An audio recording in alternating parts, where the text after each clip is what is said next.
So pre-lockdown, we really were just about putting systems in place to ensure that everyone, our office-based staff, had the ability to work from home, and then also to make sure that we were providing information to our staff.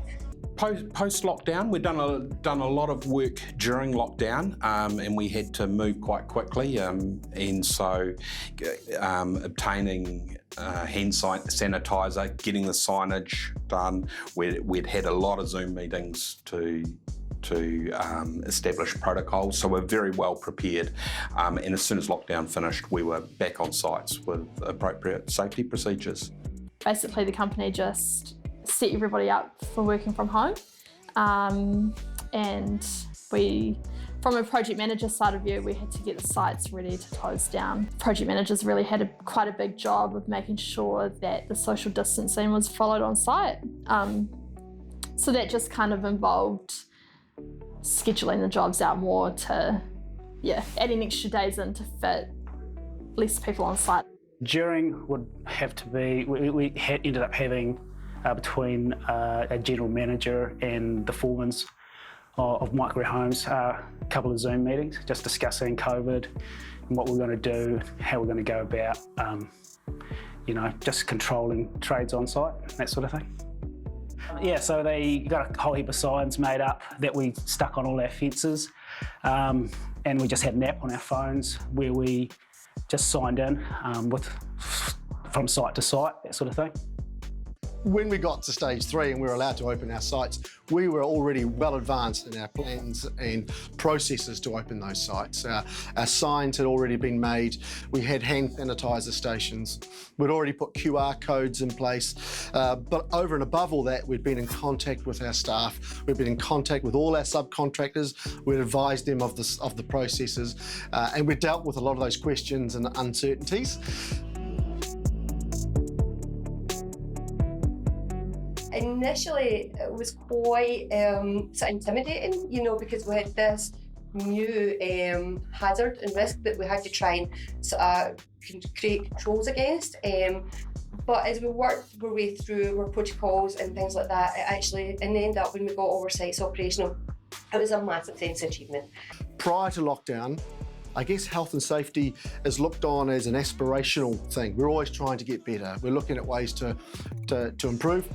We don't always get it right, but we always try to learn from mistakes and make sure we don't repeat mistakes. I guess with COVID, it was very different.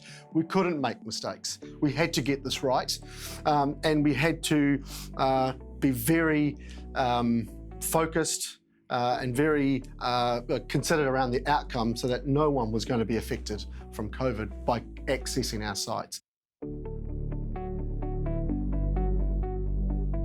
Health and safety lessons learned is really, when it comes to any new hazard or risk in the workplace, if you apply the hierarchy controls and work your way through them, then you can create safe return to work plans. When we design new systems, generally we'll have a transition period where we'll maybe try it in a couple of sites and see how it goes, but we're needing to be ready to hit the road running. Well, I guess the major lessons we learned was to be proactive, to look in advance, to move quickly and decisively. Order hand sanitizer, to get your signage, to get it to the sign people, so we were, and to be clear with our instruction. Lessons-wise, I guess I kind of learnt, still the importance of keeping people apart on site, making sure that they've got the abilities to be able to wash your hands on site. But again, just having that thought in the back of your mind, basically trying to keep your team safe and that sort of carry on was definitely a lot to think about. Just things like just shaking hands, with trying not to do that, or coughing around people, it's the funny looks that you get, that sort of thing. So just trying to keep all of that in check. That's lifted health and safety across our subcontractor, supplier, staff, customer base. They're far more open to processes, systems. They're far more accepting of what's required around those processes. Whereas in the past, there possibly wasn't quite the same attitude. It's definitely far more accepted.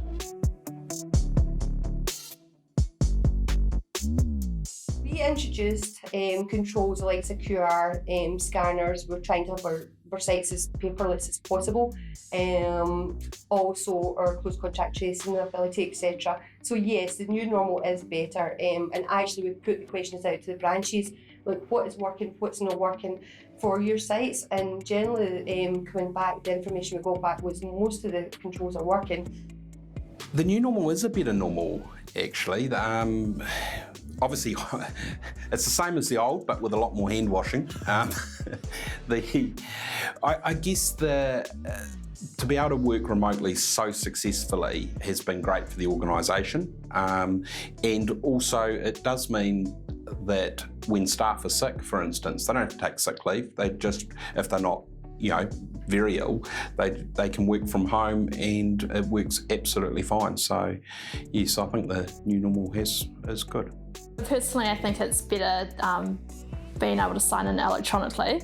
It lets the project manager know exactly who's on site at any time, and yeah, the hand washing systems that we've got now I think are also really great. Is the new normal a better normal? That's a difficult question to answer. I'm not sure what normal is. It's going to constantly change. But I guess how we've got better as a company is I think we've identified health and safety has a far higher priority level. The ability for the administration side of the organisation to work from home has been a really beneficial sort of control, and moving forward if the same thing happens, and it still is, since we returned to work there has been people working from home for various reasons, and that certainly will continue. I think future-proofing for us is being able to work remotely at a moment's notice with all our systems prepared. We still will, in a lockdown, be locked out of sites, but we do know that a large portion of the business keeps operating. Well, future-proofing, I think just having to going through this the first time, definitely, we've now got things in place to deal with this, so if it did come back, I think we're better equipped. We have much greater transparency around the people accessing our sites now, what they're doing on those sites, and that adds a lot of value to us. I definitely learned what a good team we have at Greer Homes. Even when we were going through the lockdown and we were working on the protocols and things like that, the amount of texts or emails I got saying, thanks very much for the work that you're putting in, and we really appreciate it. And even when our sites became operational again, contractors getting in touch and saying thanks very much, we really appreciate it. We're getting feedback that our workers are feeling really safe in your sites and things like that. So that was really rewarding. I think the biggest thing that has come out of it is that our staff can work at home on occasion, so can have greater flexibility. We've proved it works. The staff were absolutely amazing, as I knew they are, and but they can work from home if they've got something in their family life. So it's a great benefit. Personally, I think for me, it's just I really enjoyed just being at home. Just having no expectations, and I guess there's been no other time where we can just stay at home and not have to do anything or see anyone or... I do really like the sign-in system, just all being on your phones. Seems to work really well, rather than having to fill out bits of paper and keep track of all of that. So definitely digital has made life easier for everyone. Although COVID has been difficult for our country, no one's going to disagree or argue with how difficult it's been for families, and businesses. I think for us as a business, where it has helped us, it's made us resilient, and it's made us and our staff aware that there will be challenges that we don't expect that will come along, and we've got to be prepared for it. So that resilience that they've shown to me has been a real positive thing.